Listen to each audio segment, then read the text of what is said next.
प्रणाम पिताश्री।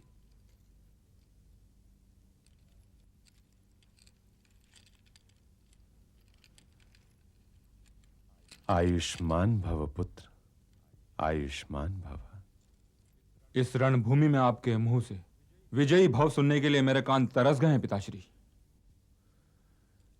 जो आशीर्वाद मिल जाए पुत्र उसे स्वीकार कर लेना चाहिए। प्रश्न करके देने वाले को लज्जित नहीं करना चाहिए।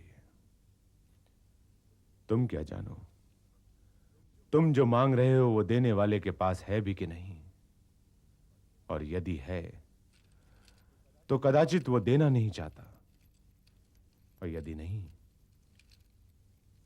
तो वो लज्जित होगा। मांगने और देने वाले की अपनी अपनी मर्यादा होती है पुत्र, अपनी अपनी मर्यादा होती है। किंतु आपका पुत्र होने के नाते मैं ये जानना चाहता हूं कि आपके पास ये आशीर्वाद है नहीं, या आप ये आशीर्वाद मुझे देना नहीं चाहते। पिता से प्रश्न कर रहे हो पुत्र? तो आज्ञा दीजिए कि मैं दुर्योधन का सर काट के आपके चरणों में डाल दूं। मुझसे उसके व्यंग सह नहीं जाते। वो कहता है कि कौरवों की सेना में होते हुए भी आप और गंगा पुत्र भीष्म दोनों पांडवों के पक्ष में युद्ध कर रहे हैं। ये वो मुझसे भी कह चुका है पुत्र। दुर्योधन तो उस बालक की भांति है पुत्र, जो चंद्रमा और अंगारे में अंतर ही नहीं कर सकता है। उसके कहे पर ध्यान मत दो। ध्यान दूं कैसे नहीं पिताश्री, ध्यान दूं कैसे नहीं। जब वो कहता है तो कर्ण मुस्कुराता है, और उसकी मुस्कान किसी कटार की भांति सीधी मेरे हृदय के आर पार हो जाती है।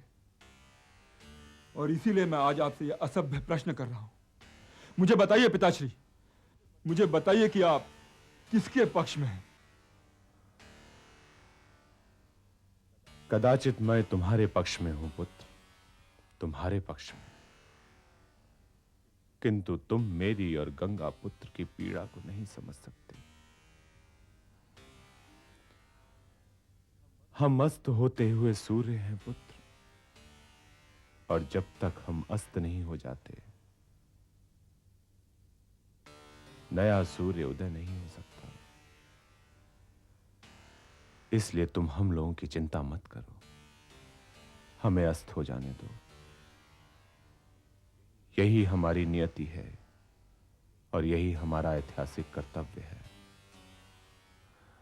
कर्तव्य मार्ग पर नाते साथ नहीं चलते हैं पुत्र। इस मार्ग पर हर व्यक्ति अकेला ही रहता है। जो मैं कर रहा हूं उसका उत्तरदायित्व मुझ पर है, और जो तुम कर रहे हो उसका उत्तरदायित्व तुम पर है। इसलिए मुझसे यह ना पूछो कि मैं विजयश्री का आशीर्वाद तुम्हें क्यों नहीं दे रहा हूं।